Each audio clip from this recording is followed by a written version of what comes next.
أعوذ بالله من الشيطان الرجيم.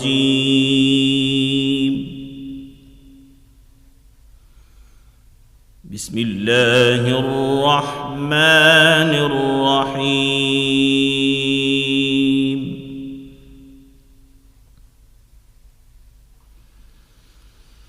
إن الله لا يغفر أن يشرك به ويغفر ما دون ذلك لمن يشاء.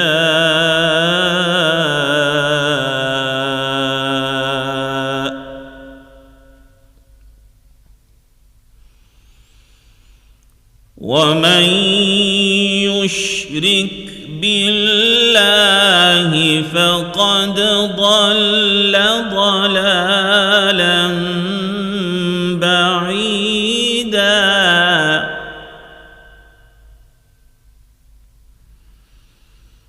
إن يدعون من دونه إلا إناثا وإن يدعون إلا شيطانا مريدا.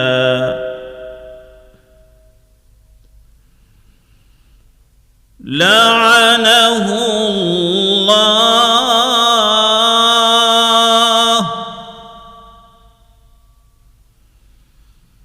وقال لأتخذن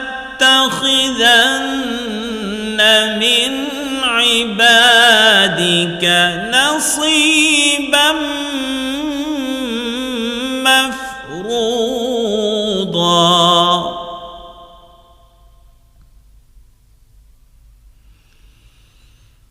ولأضلنهم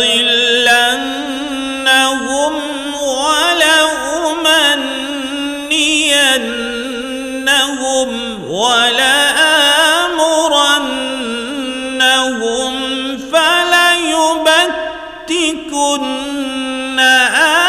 آذان الأنعام ولآمرنهم فليغيرن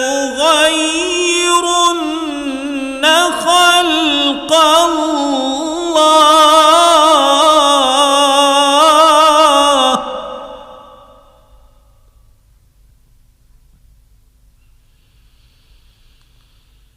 ومن يتخذ الشيطان وليا من دون الله فقد خسر خسرانا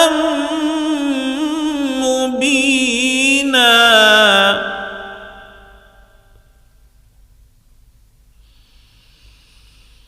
يعدهم ويمنيهم وما يعدهم الشيطان إلا غرورا.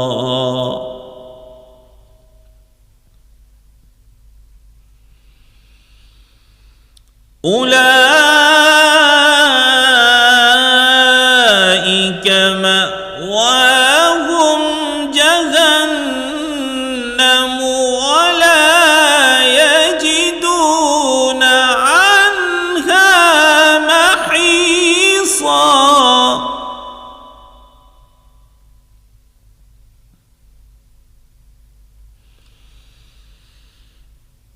والذين آمنوا وعملوا الصالحات سندخلهم جنات تجري من تحتها الأنهار خالدين فيها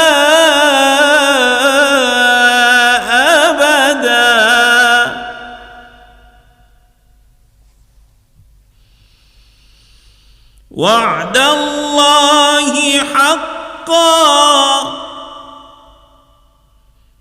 ومن اصدق من اللہ قیلا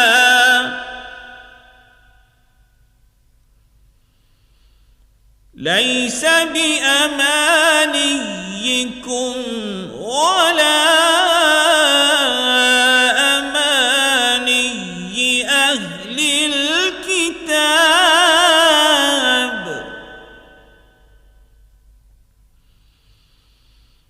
من يعمل سوءا يجز به ولا يجد له من دون الله وليا ولا نصيرا ولا يجد له من دون الله وليا ولا نصيرا صدق الله العظيم. اللہ کے نام سے جو بڑا مہربان نہایت رحم والا ہے. اللہ اس گناہ کو نہیں بخشے گا کہ کسی کو اس کا شریک بنایا جائے، اور اس کے سوا اور گناہ جس کو چاہے گا بخش دے گا، اور جس نے اللہ کے ساتھ شریک بنایا وہ رستے سے دور جا پڑا.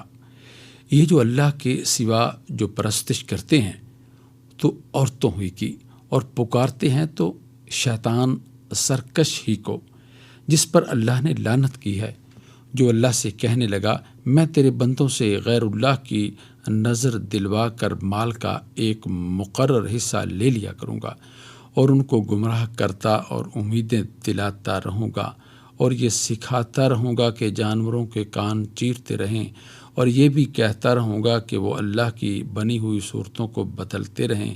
اور جس شخص نے اللہ کو چھوڑ کر شیطان کو دوست بنایا وہ صریح نقصان میں پڑ گیا. وہ ان کو وعدے دیتا ہے اور امیدیں دلاتا ہے، اور جو کچھ شیطان انہیں وعدے دیتا ہے وہ دھوکہ ہی دھوکہ ہے.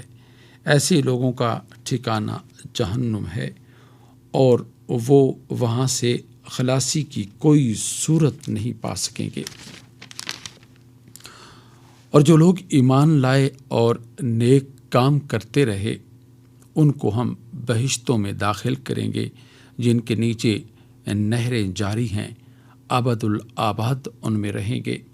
یہ اللہ کا سچا وعدہ ہے، اور اللہ سے زیادہ بات کا سچا کون ہو سکتا ہے. نجات نہ تو تمہاری آرزوؤں پر ہے اور نہ اہل کتاب کی آرزوؤں پر. جو شخص برے عمل کرے گا اسے اسی طرح کا بدلہ دیا جائے گا، اور وہ اللہ کے سوا نہ کسی کو حمایتی پائے گا اور نہ مددگار. وآخر دعوانا ان الحمد للہ رب العالمین. ابھی آپ 5ویں پارے میں سورہ نساء کی آیات 116 تا 123 کی تلاوت اور ترجمہ سننے کی سعادت حاصل کر رہے تھے. تلاوت فرما رہے تھے قاری عبد الماجد نور. ہدیہ درود و سلام بحضور نبی کریم صلی اللہ علیہ وآلہ وسلم. اللہم صلی علی محمد اللہم صلی علی محمد وعلى آلہ وصحبہ وسلم. اللہم صلی علی محمد اللہم صلی علی محمد وعلى آلہ وصحبه وسلم اللهم صل على محمد اللهم صل على محمد وعلى آله وصحبه وسلم. ارشاد باری تعالیٰ ہے، پیغمبر اور مسلمانوں کو شایان نہیں کہ جب ان پر ظاہر ہو گیا کہ مشرک اہل دوزخ ہیں تو ان کے لیے بخشش مانگے، گو وہ ان کے قرابت دار ہی ہوں. حمد و ثنائے رب جلیل. کرم کی الہی کچھ انتہا ہی نہیں، اب اپنا تیرے سوا کوئی آسرا ہی نہیں.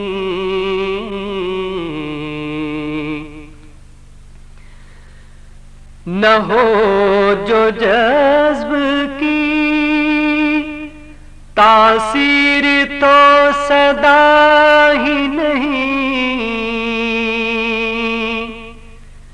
نہ ہو جو جذب کی تاثیر تو صدا ہی نہیں.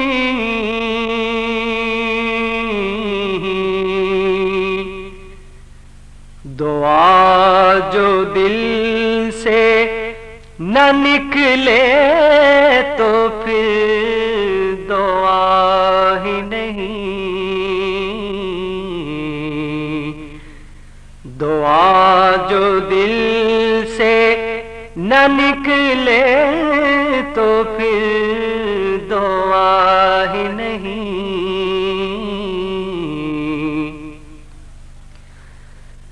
جھکا جو در پہ تیرے پا گیا سکون حیات، جھکا جو در پہ تیرے پا گیا سکون حیات.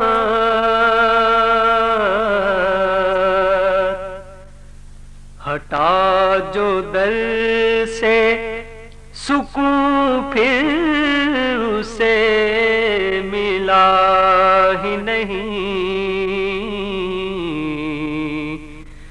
ہٹا جو در سے سکون پھر اسے ملا ہی نہیں. تیرے کرم کی الہی کچھ انتہا ہی نہیں، اب اپنا تیرے سوا کوئی آسرا ہی نہیں.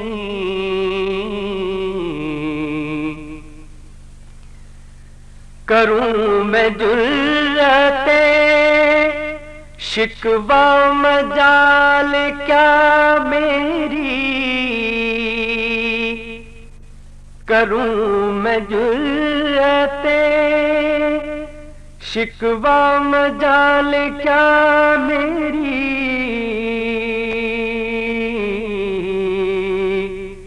تیرے کرم سے تو محروم میں رہا ہی نہیں.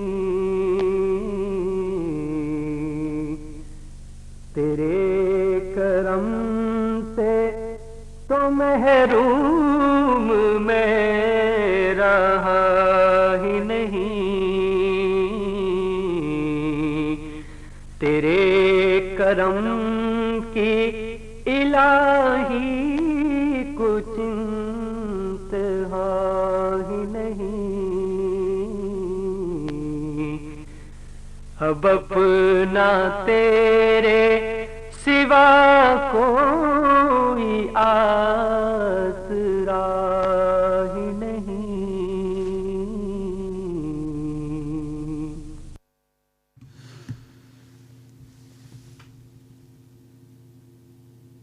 غریب سالکی کا حمدیہ کلام پیش کر رہے تھے قاری وحید ظفر قاسمی۔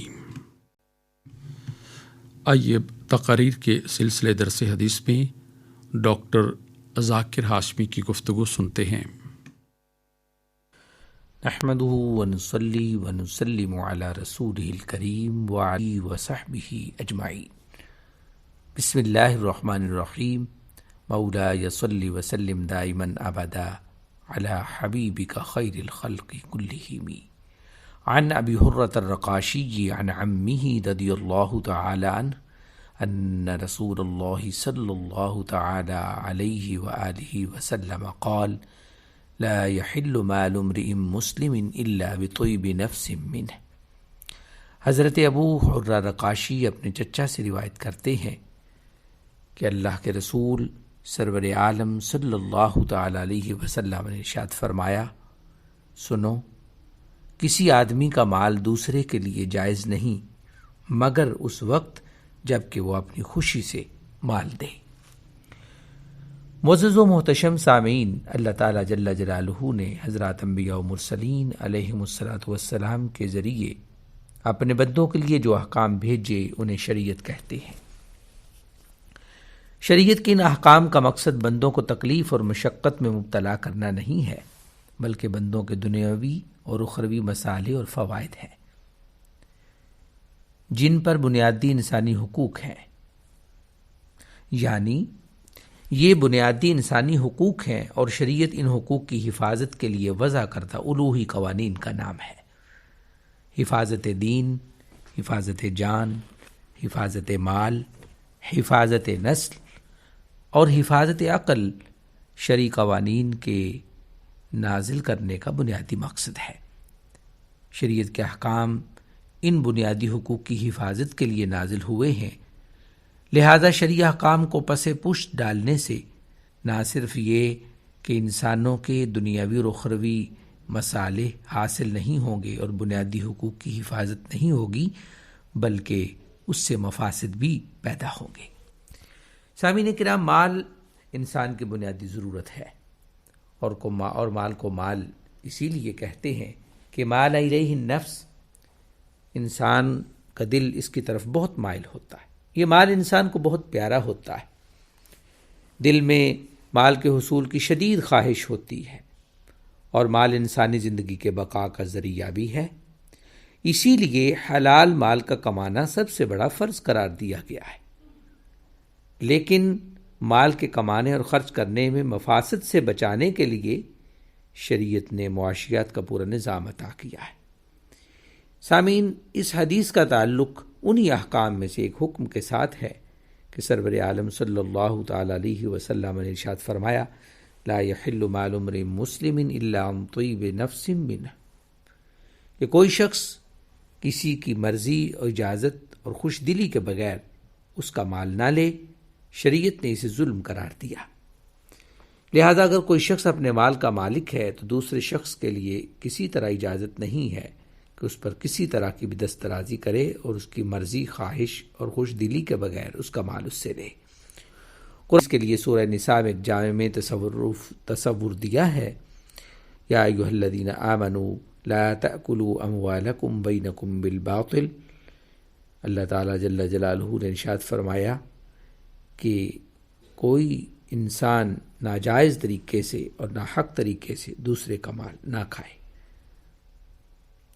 سورہ نساء کی اس آیت میں غصب، چوری، ڈکیتی، جوا بازی اور حرام کام جیسے گانے بجانے کی اجرت، رشوت اور بددیانتی، یعنی کسی ایسے طریقے سے بھی دوسرے کا مال لینے کو حرام قرار دیا گیا ہے جس میں اس کی خوش دلی شامل نہ ہو۔ حضرات فقہائے کرام نے اس حدیث سے تعزیر مالی یعنی مالی جرمانہ کو بھی ناجائز قرار دیا ہے۔ کوئی شخص قسط دینے میں تاخیر کرتا ہے مثلاً، تو اس سے جرمانہ مالی لیا جائے، اس حدیث کی روشنی میں یہ بھی ناجائز ٹھہرتا ہے، کیونکہ وہ مال اس سے اس حالت میں اور اس صورت میں لیا جا رہا ہے جبکہ دینے والا اس کو خوش دلی سے نہیں دے رہا۔ اس حدیث کی روشنی میں یہ بھی واضح ہو گیا کہ اگر کوئی شخص کسی کو اپنا مال خوش دلی سے دے مگر طریقہ اور معاملہ ایسا ہو جسے اللہ تعالیٰ نے حرام قرار دیا، تو پھر بھی اس کا مال دینا جائز نہیں۔ جیسے مثلا کوئی شخص سود دیتا ہے تو وہ اپنی خوشی سے مال اپنا دے رہا ہے، لیکن چونکہ اللہ تعالیٰ نے اسے اعلان جنگ قرار دیا اور ناجائز اور حرام قرار دیا، لہٰذا اگرچہ وہ خوش دلی سے بھی دے رہا ہے لیکن یہ دینا اور دوسرے کے لیے لینا جائز نہیں۔ سامعین کرام، اسی طرح بہت سی سماجی اور معاشرتی رسمیں اور رواج جن کو سوشل پریشر اور معاشرتی اور سماجی دباؤ کی وجہ سے لوگ پورا کرتے ہیں اور لوگ ان رسموں کے لیے خوش دلی سے مال خرچ نہیں کرتے، جیسے شادی بیاہ میں نیوندرا اور بھاری لین دین یا فوتگی کے موقع پر معاشرتی دباؤ کی وجہ سے ادا کی جانے والی بہت سی رسمیں، یہ سب اسی زمرے میں آتی ہیں، اور ان صورتوں میں جو لوگ اپنی خوش دلی کے بغیر مال خرچ کر رہے ہیں اس سے کھانا اور دوسروں کا لینا ہرگز جائز نہیں۔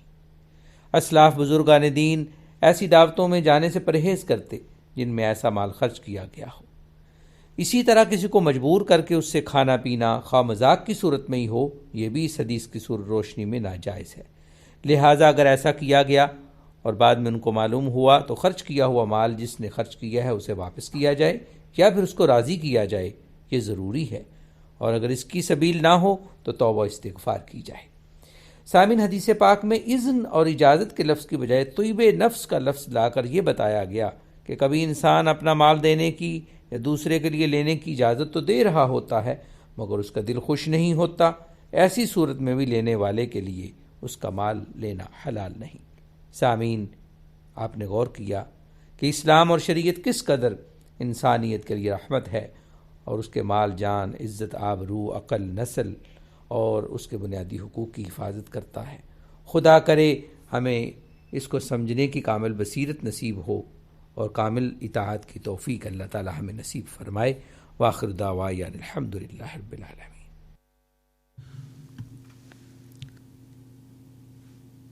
تقاریر کے سلسلے درس حدیث میں گفتگو کر رہے تھے ڈاکٹر ذاکر ہاشمی۔ ارشاد نبوی صلی اللہ علیہ وآلہ وسلم ہے، جو شخص اللہ اور قیامت کے دن پر ایمان رکھتا ہے اس کو چاہیے کہ منہ سے ہمیشہ اچھی بات نکالے ورنہ خاموش رہے۔ دل میں ہے مدینے کا وہ منظر تر و تازہ، دل میں ہے مدینے کا وہ منظر تر و تازہ، جو روح کو رکھتا ہے منور تر و تازہ، جو روح کو رکھتا ہے منور تر و تازہ، ہوتا ہی نہیں ذکر کبھی ان کا پرانا،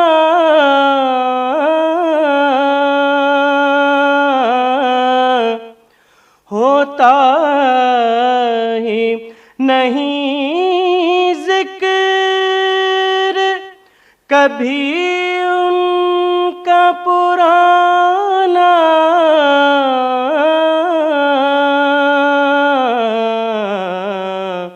رہتا ہے ہمیشہ یہ گلے تر و تازہ، رہتا ہے ہمیشہ یہ گلے تر و تازہ، جس شخص کو پاتا مدینے کا مسافر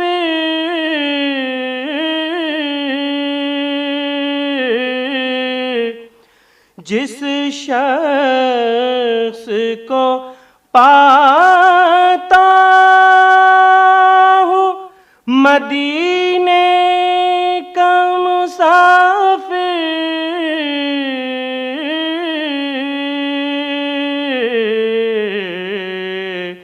ہو جاتا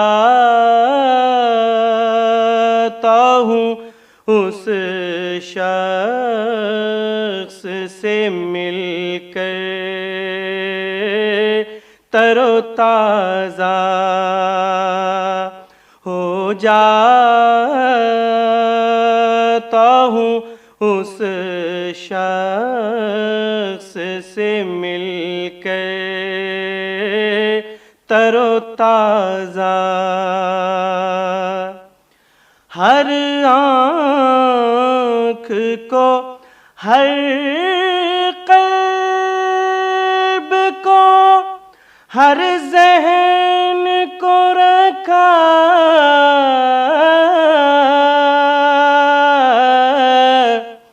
ہر آنکھ کو ہر قلب کو ہر ذہن کو رکھا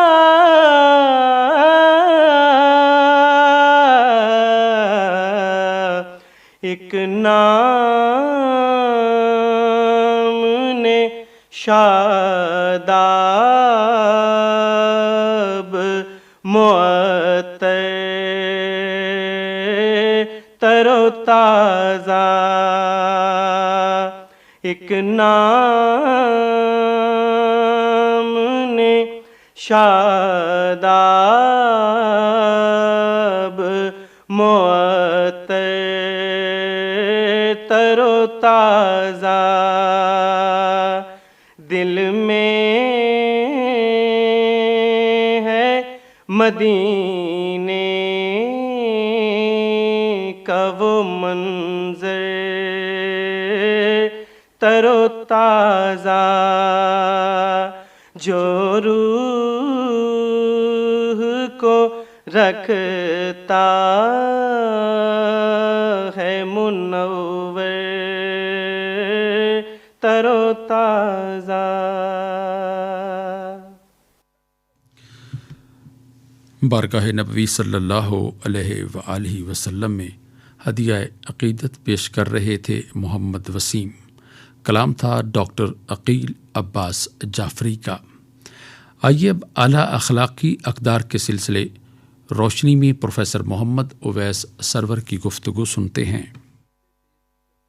الحمدللہ وکفا وسلام علی عبادہ الذین اصطفیٰ اما بعد.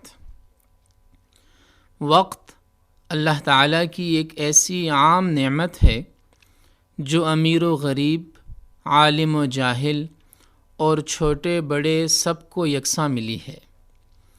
وقت کی مثال کڑکڑاتی دھوپ میں رکھی ہوئی برف کی اس سل سے دی گئی ہے جس سے اگر فائدہ اٹھایا گیا تو فبیہا، ورنہ وہ تو بہرحال پگھل ہی جاتی ہے. اس وقت مسلم معاشرہ مجموعی طور پر ضیاع وقت کی آفت کا شکار ہے. یورپی معاشرہ اپنی تمام تر خامیوں کے باوجود وقت کا قدردان ہے اور وہ زندگی کو ایک نظام کے تحت گزارنے کا پابند ہے.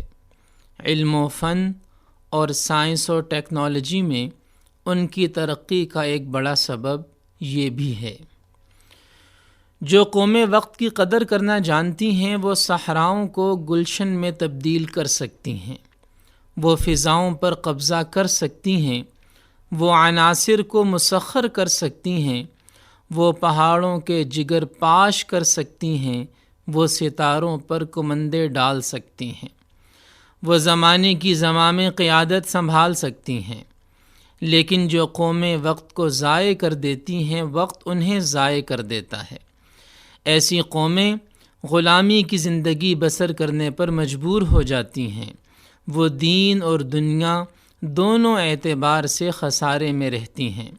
وقت کا ضیاع ان کے ہاتھوں میں کشکول گدائی تھما دیتا ہے۔ قرآن مجید میں زمانے اور دن رات کی قسم کے ساتھ ساتھ مختلف اوقات کی قسمیں ملتی ہیں، کہیں صبح کی، کہیں چاشت کے وقت کی، اور کہیں وقت عصر کی قسم کھائی گئی ہے۔ ان قسموں کا ایک بڑا مقصد پکار کر انسان کو وقت اور عمر عزیز کی گزرتی لہروں سے نفع اٹھانے اور پل پل لمحہ کو تول کر خرچ کرنے کی طرف توجہ دلانا ہے۔ وقت کی قدر، عمر عزیز کی اہمیت اور اس کے احساس اور تعمیری زندگی اختیار کرنے کی طرف نبی کریم صلی اللہ تعالی علیہ وسلم کی احادیث میں مختلف اسلوب و انداز سے توجہ دلائی گئی ہے۔ حدیث کے مشہور امام ابو داؤد رحمۃ اللہ علیہ، جن کی سنن صحاح ستہ میں شمار ہوتی ہے، وہ فرماتے ہیں کہ میں نے اپنی سنن کو 5 لاکھ احادیث سے منتخب کر کے لکھا ہے، اور امام ابو داؤد کی سنن میں 4800 احادیث ہیں۔ پھر انہوں نے اپنی سنن سے اسلامی نظام کے دستور کی جامعیت پر نمونے کے طور پر 4 احادیث کا انتخاب پیش کیا، اور ان احادیث میں سے ایک حدیث یہ ہے، من حسن اسلام المرء ترکہ ما لا یعنی آدمی کے اسلام کے حسن میں سے ایک بات یہ ہے کہ انسان لا یعنی مشاغل ترک کر دے۔ اسی طرح رسول اللہ صلی اللہ تعالی علیہ وسلم نے ایک اور حدیث میں فرمایا، 5 کو 5 سے پہلے غنیمت سمجھیے، موت سے پہلے زندگی کو، بیماری سے پہلے تندرستی کو، مشغولیت سے پہلے فراغت کی گھڑی کو، بڑھاپے سے پہلے جوانی کو، اور فقر سے پہلے مالداری کو۔ امام بخاری اور امام ترمذی نے نبی کریم صلی اللہ علیہ وسلم کا ایک ارشاد نقل کیا ہے کہ آپ نے فرمایا، 2 نعمتیں ایسی ہیں کہ ان کے بارے میں بہت سے لوگ دھوکے کا شکار ہیں، ایک صحت کی نعمت اور دوسری فراغت کی نعمت۔ صحت کا احساس تب ہوتا ہے جب بیماری ڈیرے ڈال لیتی ہے، اور فراغت کا احساس تب ہوتا ہے جب انسان مختلف قسم کے مشاغل میں الجھ جاتا ہے۔ علامہ سیوطی نے جمع الجوامع میں ایک حدیث نقل کی ہے کہ رسول اللہ صلی اللہ علیہ وسلم نے فرمایا کہ ہر روز صبح کو جب آفتاب طلوع ہوتا ہے تو اس وقت دن یہ صدا لگاتا ہے، آج اگر کوئی بھلائی کر سکتا ہے تو کر لے، آج کے بعد میں کبھی واپس نہیں لوٹوں گا۔ حضرت ابو بکر صدیق رضی اللہ تعالیٰ عنہ فرماتے ہیں کہ زمانے کی گردش اگرچہ ایک عجیب امر ہے، لیکن انسان کی غفلت اس سے زیادہ عجیب ہے۔ انسان کو تو اپنی عمر کے اس دن پر آنسو بہانے چاہیے جو گزر جائے اور اس میں اس نے کوئی نیکی نہ کی ہو۔ حضرت عمر فاروق رضی اللہ تعالیٰ عنہ فرمایا کرتے تھے، میری طبیعت پر یہ بات بہت گراں گزرتی ہے جب میں کسی کو بالکل فارغ دیکھوں کہ نہ وہ دین کے کام میں مشغول ہو اور نہ دنیا کے۔ حضرت علی رضی اللہ تعالیٰ عنہ فرماتے ہیں، یہ ایام تمہاری عمروں کے صحیفے ہیں، اچھے اعمال سے ان کو دوام بخشو۔ امام شافعی رحمہ اللہ فرماتے ہیں کہ ایک مدت تک میں صوفیاء کرام کے پاس رہا، ان کی صحبت سے مجھے 2 باتیں معلوم ہوئیں۔ ایک یہ کہ وقت تلوار کی مانند ہے، آپ اس کو کسی عمل میں کاٹیے ورنہ حسرتوں میں مشغول کر کے یہ آپ کو کاٹ ڈالے گا۔ اور دوسری یہ کہ نفس کی حفاظت کریں، کیونکہ اگر آپ نے اسے اچھے کام میں مشغول نہ رکھا تو یہ آپ کو برے کام میں مشغول کر دے گا۔ حقیقت یہ ہے کہ انسان کے ذمے کام بہت زیادہ ہیں اور وقت بہت مختصر۔ جس نے اپنے وقت سے فائدہ اٹھایا، طلب و محنت جاری رکھی اور اپنی دنیا آپ زندوں میں پیدا کی، اس کے دامن نصیب میں تو کچھ آ جاتا ہے، ورنہ اس کی گردش کی تنگی داماں کا کوئی علاج نہیں ہے، یہ کسی کی خاطر رکتی ہے اور نہ گزر جانے کے بعد واپس لائی جا سکتی ہے۔ اللہ تعالی ہمیں اوقات زندگی کی قدر کرنے کی توفیق عطا فرمائے۔ وآخر دعوانا ان الحمد للہ رب العالمین۔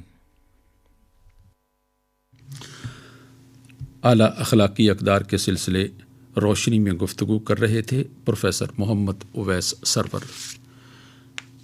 ارشاد نبوی صلی اللہ علیہ وآلہ وسلم ہے، جو شخص اس حالت میں فوت ہوا کہ وہ تکبر، خیانت اور قرض سے پاک ہو تو وہ جنت میں جائے گا۔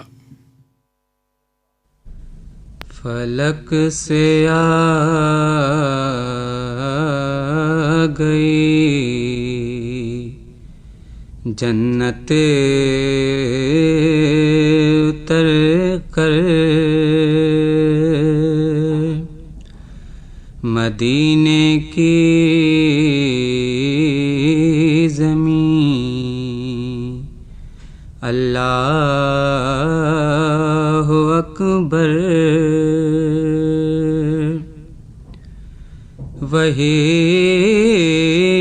خیر البشر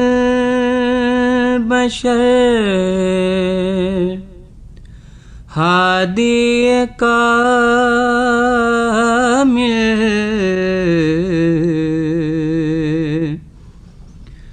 وہی خیر البشر ہادی کامل، محمد مصطفیٰ محبوب داور، محمد مصطفیٰ محبوب داور، کروں قربان ان پر دونوں عالم،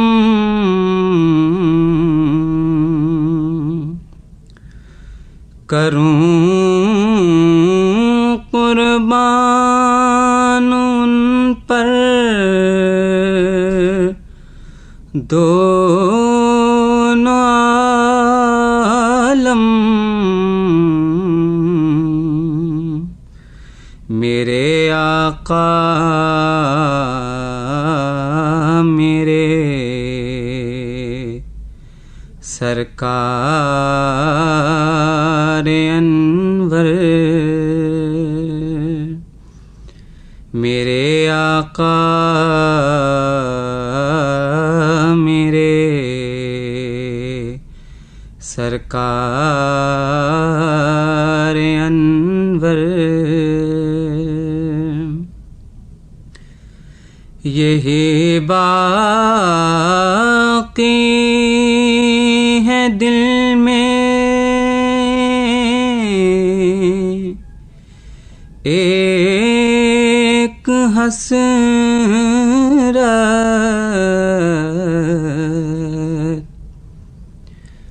یہی باقی ہے دل میں ایک حسرت،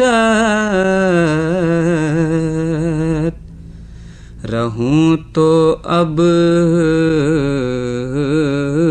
رہوں طیبہ میں جا کر، رہوں تو اب رہوں طیبہ میں جا کر، فلک سے آ گئی جنت اتر کر.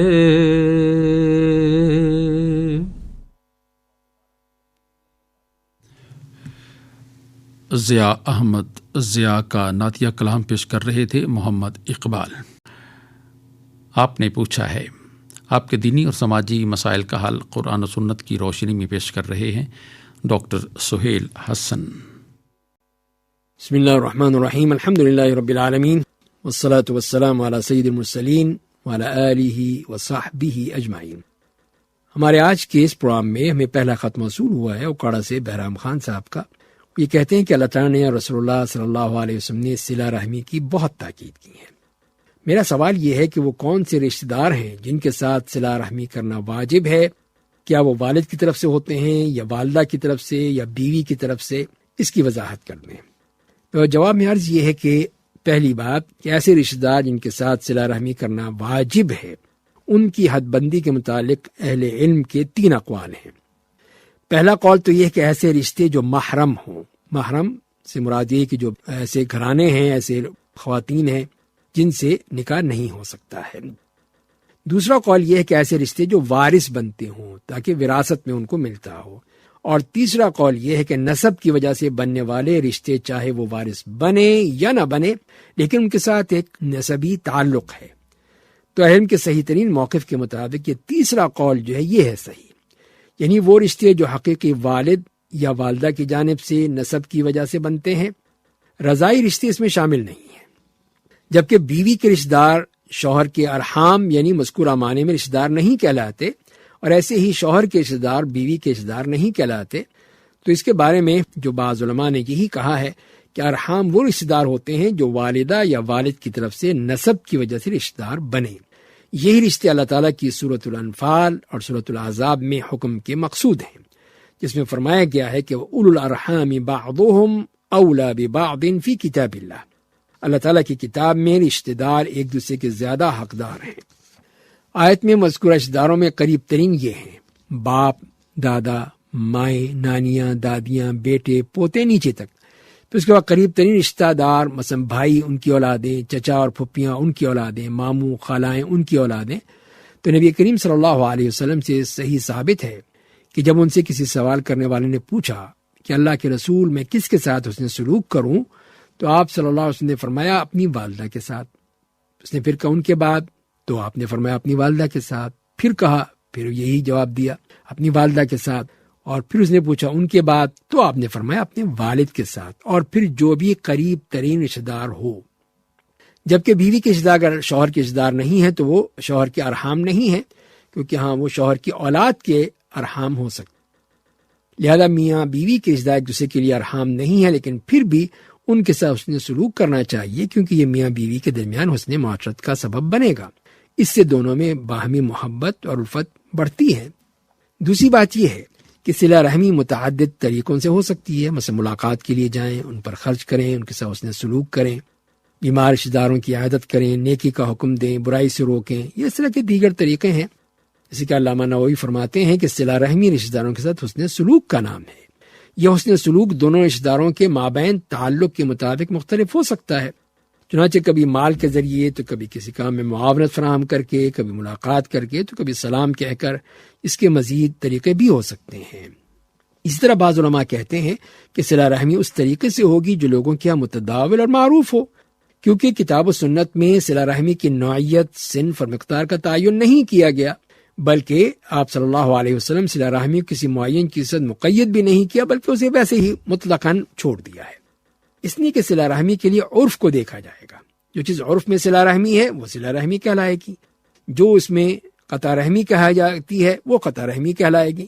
تو لہذا پھر اس کے لحاظ سے دیکھا جائے گا کہ لوگ کس چیز کو پسند کرتے ہیں. جیسے کہ ہمارے ہاں یہ ہے کہ ہم ایسی مناسبات میں، کسی کے ہاں کوئی شادی ہے، ولیمہ ہے، عقیقہ ہے، یا عید کا موقع ہے، یا اور کوئی خوشی کا موقع ہے، تو ہم جاتے ہیں، ان کو مبارکباد دیتے ہیں، ان کو ہدیہ تحفہ دیتے ہیں. تو یہ ایک عرف ہے، اس کے مطابق اگر ہے وہی صلہ رحمی کہلائے گی. اس کے بعد اگلا سوال ہمیں ملا ہے جو عبد الرحیم صاحب کا ہے، اور وہ یہ خط لکھتے ہیں ہمیں لاڑکانہ سے. وہ یہ کہتے ہیں کہ میری والدہ نماز پنجگانہ سمیت سنتوں، اشراق اور تہجد کا بہت اہتمام کرتی ہیں، لیکن جمعے کا دن صرف ایک ہی جامع مسجد میں نماز ادا کرتی ہیں جو کافی دور ہے. میں نے اپنی والدہ کو مشورہ بھی دیا ہے کہ عورت کے گھر نماز میں زیادہ بہتر ہے، اچھی ہوتی ہے، لیکن وہ اصرار کرتی ہیں کہ نہیں، میں مسجد میں ہی نماز ادا کروں گی. تو کیا نماز کے لیے گھر سے نکلنے پر ان پر کوئی حرج ہے؟ تو اس کے جواب میں عرض ہے کہ کوئی حرج نہیں ہے، کیونکہ نبی کریم صلی اللہ علیہ وسلم کا فرمان ہے اللہ کی بندیوں کو اللہ کی مسجدوں میں جانے سے مت روکو. چنانچہ اگر آپ کی والدہ محترمہ خطبہ جمعہ سننے اور استفادے کی نیت سے باپردہ باحجاب ہوتی ہیں، اس عمل میں ان پر کوئی حرج نہیں ہے. لیکن اگر ان کے لیے بہتر ہے کہ گھر میں وہ ظہر کی نماز کی 4 رکعت ادا کریں، اگر وہ جمعہ کے لیے جائیں تو آپ انہیں مت روکیں، بشرطے کہ وہ باپردہ ہوں، صحیح سلامت ہوں اور اچھی نیت ہو کہ خطبہ سنیں اور استفادہ کریں. اس عمل میں ان پر انشاءاللہ کوئی حرج نہیں ہوگا. تو اس میں کسی قسم کا مسئلہ نہیں ہے، کیونکہ نبی کریم صلی اللہ علیہ وسلم کے ساتھ مسجد نبوی میں خواتین بھی نماز پڑھا کرتی تھیں اور جمعے کی نماز سمیت خطبہ سننے کے لیے آیا کرتی تھیں. تو نبی کریم صلی اللہ علیہ وسلم کے ساتھ خطبہ جمعہ میں شریک ہونے والی خواتین کی تعداد بھی کافی تھی، اس لیے اس عمل میں ان پر کوئی حرج نہیں ہے. تاہم یہ بات ٹھیک ہے کہ گھر میں نماز ادا کرنا ان سے کے لیے بہتر ہے، وہ اچھا ہے کہ گھر میں ادا کریں، لیکن صرف جمعے کے لیے اگر جانا چاہتی ہیں تو پھر ان کے لیے مناسب نہیں ہے کہ آپ انہیں منع کریں. اور اسی طرح جو مساجد ہیں اس میں بھی اس بات کا اہتمام ہونا چاہیے کہ اس میں ایک الگ جگہ ایسی جو بالکل باپردہ جگہ ہو اور ان کے لیے وہاں پہ وضو کا اور دوسری ضروریات کا خیال رکھتے ہوئے انتظامات کیے جائیں کہ وہ وہاں پہ نماز ادا کرنے، اور ان کی سیکیورٹی کا انتظام کیا جائے کہ اور مرد وہاں نہ جائیں اور بالکل صرف خواتین کے لیے مخصوص ہو اس جگہ پہ جو کہ بالکل باپردہ ہے اور محفوظ ترین جگہ ہے، وہاں پہ ان کو رکھا جائے، وہاں پہ وہ نماز پڑھیں. اس طرح جیسے کہ رمضان کے مہینے میں ہماری خواتین کثرت سے مساجد میں جاتی ہیں تاکہ وہاں جا کے جمعے کی نماز میں یا تراویح کی نماز ادا کرنے کے لیے. تو یہ بھی ایک اچھی عادت ہے جو کہ ہونی چاہیے کہ جس کے ذریعے سے معاشرے میں ایک نیکی پھیلتی ہے، لوگ نیکی کی طرف آتے ہیں، بچے سیکھتے ہیں، خواتین سیکھتی ہیں. تو یہ تمام چیزیں ہیں جس سے وہ بہت کچھ فائدہ اٹھا سکتی ہیں. تو لہذا ان کو منع کرنا درست نہیں ہے، بلکہ ان کے لیے تو آسانی پیدا کرنی چاہیے کہ وہ آسانی کے ساتھ، امن و سکون کے ساتھ، اطمینان کے ساتھ وہاں پہ وہ نماز ادا کر سکیں، شریک ہو سکیں، اور جو کچھ بھی وہاں پہ درس ہوتا ہے، خطبہ ہوتا ہے، اس سے وہ فائدہ اٹھا سکیں. تو یہ یقیناً ان کے لیے بھی اور ان کے گھر والوں کے لیے بھی ایک بہت ہی بڑی نعمت ہوگی جس سے وہ فائدہ اٹھائیں گے. اللہ تعالی ہمیں عمل کرنے کی توفیق عطا فرمائے. آپ نے پوچھا ہے، آپ کے دینی اور سماجی مسائل کا حل قرآن و سنت کی روشنی میں پیش کر رہے تھے ڈاکٹر سہیل حسن. سامعین، اگر آپ بھی اس سلسلے میں کوئی سوال پوچھنا چاہیں تو خط لکھنے کے لیے ہمارا پتہ نوٹ فرما لیجیے. انچارج پروگرام حیا علی الفلاح، پوسٹ باکس نمبر 2010، یعنی 2010، ریڈیو پاکستان، اسلام آباد. گما تھے ایسے کہ آثار تک یقین کے نہ تھے،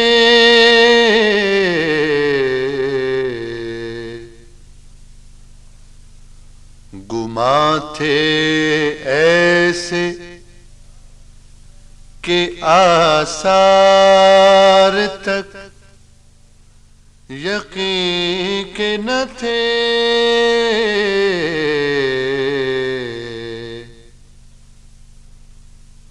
حضور آپ نہ ہوتے تو ہم کہیں کے نہ تھے،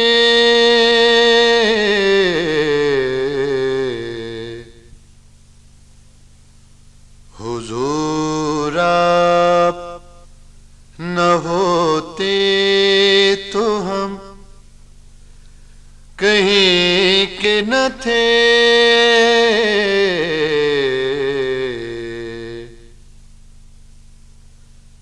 زمین خاک مدینہ پہ ناز کرتی ہے، زمین خاک مدینہ پہ ناز کرتی ہے،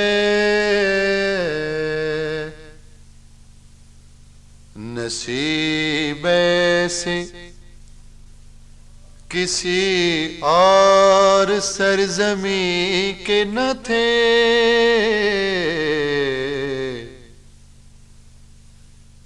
نصیب ایسے کسی اور سرزمین کے نہ تھے،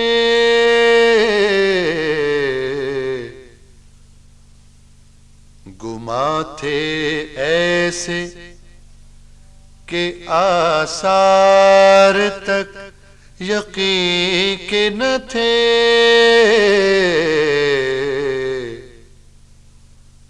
حضور آپ نہ ہوتے تو ہم کہیں کے نہ تھے۔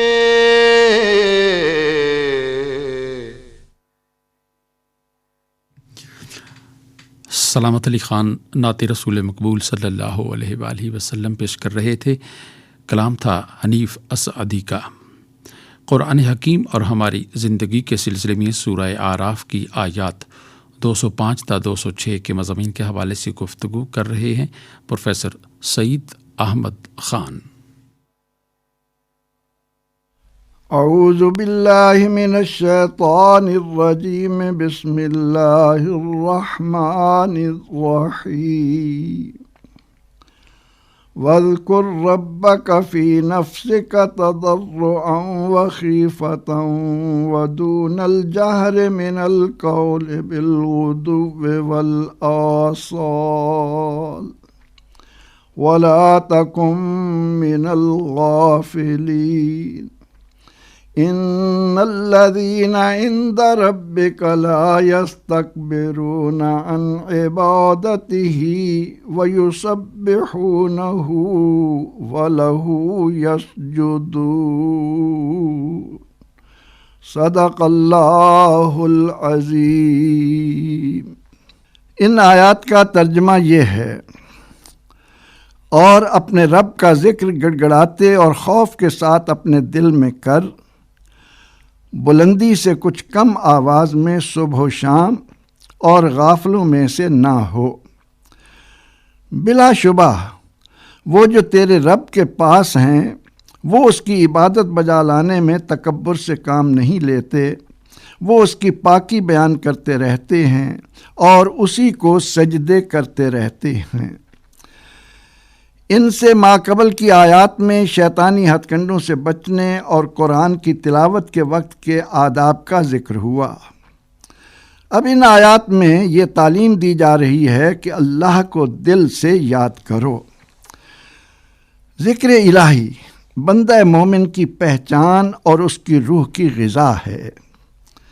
یاد رہے، ہم یعنی بنو نوع انسان دو چیزوں سے مرکب ہیں، ایک ہمارا جسم ہے اور دوسری روح۔ ہمارے خالق و مالک نے ہمارا جسم مٹی سے بنایا اور اس کی ضرورت کی تمام چیزیں بھی مٹی میں رکھ دیں۔ ہمارا لباس، ہماری غذا، ہمارا مکان، ہماری دوائیں، ہر چیز انسان کو مٹی سے ہی ملتی ہے، جبکہ روح اللہ کا امر ہے، اس کی غذا صرف اور صرف اللہ کا ذکر ہے۔ اس حقیقت کو ذہن نشین کر لینے کے بعد ہم پر لازم آتا ہے کہ ہم جسم اور روح کی اہمیت سے آشنا ہوں۔ ہم میں سے ہر ایک بخوبی جانتا ہے کہ جسم اسی وقت تک متحرک رہتا، لذتیں محسوس کرتا، عیش و آرام کے سامانوں سے متمتع ہوتا ہے جب تک اس میں روح باقی ہو۔ جب روح جسم میں نہ رہے تو ہمارا وجود مٹی کے ڈھیر سے زیادہ کچھ نہیں۔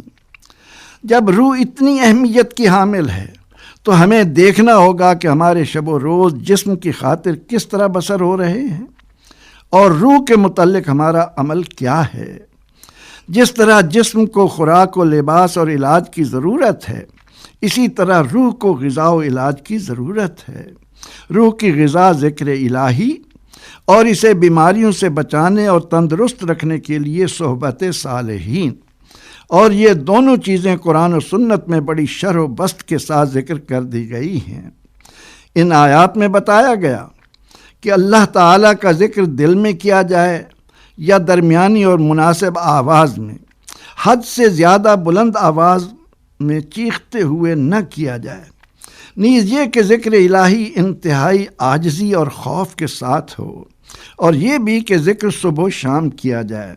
ذکر الہی مومن کے ایمان کی پہچان ہے۔ قرآن میں متعدد مقامات پر اس کا حکم دیا گیا۔ کہیں ارشاد ہوا کہ اللہ کا ذکر کثرت سے بجا لاؤ، وَاذْكُرُوا اللَّهَ كَثِيرًا، تاکہ تمہیں فلاح نصیب ہو۔ کہیں ارشاد ہوا کہ آگاہ رہو، اللہ کے ذکر کی بدولت دلوں کو سکون و راحت نصیب ہوتی ہے۔ الا بذکر اللہ تطمئن القلوب۔ سورہ البقرہ میں تو اس کی عظمت یوں بیان کی گئی کہ فاذکرونی اذکرکم واشکروا لی ولا تکفرون، تم میرا ذکر کرو میں تمہیں یاد کروں گا۔ ذکر الہی کی یہ عظمت بندہ جب بھی اسے یاد کرے اور وہ بھی اسے اسی انداز میں ذاکر کو یاد کرے۔ حدیث پاک میں ہے کہ اللہ تعالیٰ فرماتا ہے، یعنی حدیث قدسی ہے، کہ جب میرا بندہ مجھے یاد کرتا ہے میں بھی اسے یاد کرتا ہوں، اگر وہ تنہائی میں مجھے یاد کرے میں بھی اکیلے اسے یاد کرتا ہوں، اور اگر وہ مجمع میں مجھے یاد کرے تو میں بھی مجمع میں اسے یاد کرتا ہوں، اور میرا مجمع اس کے مجمع سے کہیں بہتر ہوتا ہے۔ اس سے مراد یہ ہے کہ بندہ تو اپنے ابنائے جنس یعنی بندوں میں بیٹھ کر اس کا ذکر کر رہا ہوتا ہے، اور اللہ تعالیٰ فرشتوں کے جھرمٹ میں اسے یاد کرتا ہے۔ اللہ کا ذکر کرتے وقت بندے کی نیت کا اس میں بڑا عمل دخل ہوا کرتا ہے۔ اگر کوئی بندہ انتہائی اخلاص کے ساتھ محض اس کی خوشنودی کے حصول کے لیے آہستہ یا درمیانی آواز سے زمین پر اپنے رب کا ذکر صبح و شام بجا لانے کی عادت اپنائے ہوئے ہے تو اسی انداز میں اس کا پروردگار بھی اسے یاد کر رہا ہے۔ اور اگر نیت میں خلوص نہیں، محض اپنے آپ کو نیک ظاہر کرنا اور لوگوں کو بتانا مقصود ہے، تو وہ جس کیفیت میں بھی ذکر کرے گا وہ اللہ کے ہاں پسندیدہ نہیں ہوگا۔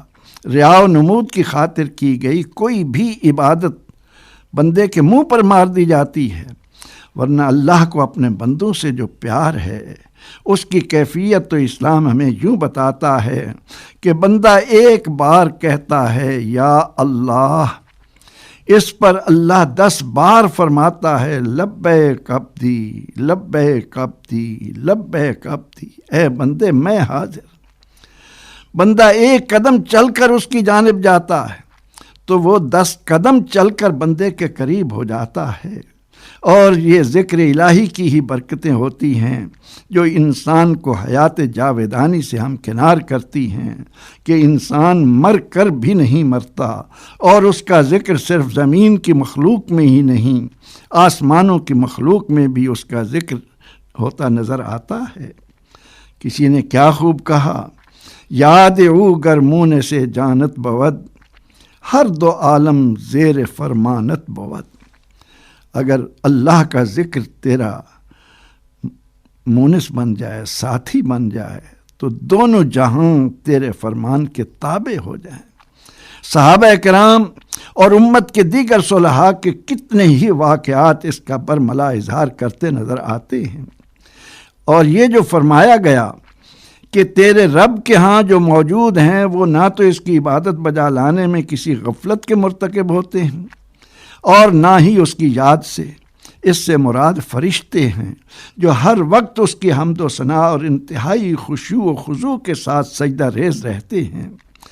انسان کو توجہ دلائی جا رہی ہے کہ فرشتے جو معصوم ہیں، بے انتہا شرف رکھتے ہیں، ہر طرح کے عیب سے منزہ ہیں، وہ ذکر الہی سے غافل نہیں ہوتے، تو اے انسان جسے ہر وقت شیطان ورغلانے اور برائی میں مبتلا رکھنے کی کوشش میں لگا رہتا ہے، تو اسے یاد کیوں نہیں کرتا؟ تیری ذمہ داری ہے کہ ان کے مقابلے میں زیادہ ذکر الہی بجا لا۔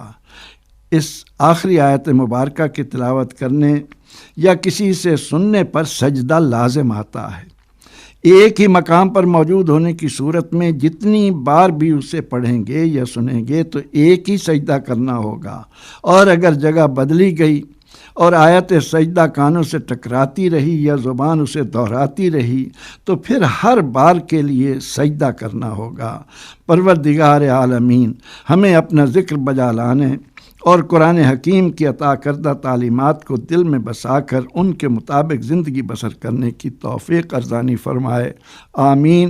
وآخر دعوانا ان الحمد للہ رب العالمین۔ قرآن حکیم اور ہماری زندگی کے سلسلے میں سورہ اعراف کی آیات 205 تا 206 کے مضامین کے حوالے سے گفتگو کر رہے تھے پروفیسر سعید احمد خان۔ ہدیہ درود و سلام بحضور نبی کریم صلی اللہ علیہ وآلہ وسلم۔ اللهم صل على محمد اللهم صل على محمد وعلى آله وصحبه وسلم اللهم صل على محمد اللهم صل على محمد وعلى آله وصحبه وسلم۔ آئیے پروگرام کے اختتامی لمحات میں اللہ تعالیٰ کے حضور دعا کے لیے ہاتھ پھیلائیں۔ اللہ الرحمن الرحیم۔ اے رحمان و رحیم آقا، ہم اپنی کوتاہیوں، غلطیوں اور دانستہ گناہوں پر شرمندہ ہیں، نادم ہیں، آپ کی مغفرت کے طلبگار ہیں۔ اے بار الہ، ہمیں بخش دیجئے، ہماری انفرادی اور اجتماعی لغزشوں سے درگزر فرما دیجئے، ہمارے جرائم کو معاف فرما دیجئے، ہمیں اس راہ پر لے چلیے جو فلاح و کامرانی کی راہ ہے، جس راہ میں نفرتیں ہوں نہ کدورتیں، عداوتیں ہوں نہ دشمنیاں۔ اے محبتوں کا درس دینے والے آقا، ہمارے دلوں میں ایک دوسرے کے لیے محبت کے جذبات پیدا کر دیجئے، اپنی رسی کو مضبوطی سے تھامتے ہوئے ہمیں امت واحدہ بننے کی توفیق سے نواز دیجئے۔ ایک اللہ، ایک رسول اور ایک قرآن کے ماننے والوں کو ایک پلیٹ فارم پر متحد اور یکجان کر دیجئے، یہاں اسلامی اخوت اور بھائی چارے کی فرما روائی ہو، اظہار و قربانی ہمارا چلن ہو اور غم گساری و ہمدردی ہمارا روزمرہ کا معمول ہو۔ آمین ثم آمین۔ ان دعائیہ کلمات کے ساتھ ہی دینی تعلیمات کے پروگرام حیا علی الفلاح کا وقت اپنے اختتام کو پہنچا۔ اپنے میزبان عبد الجبار انصاری کو اجازت دیجیے۔ اللہ حافظ۔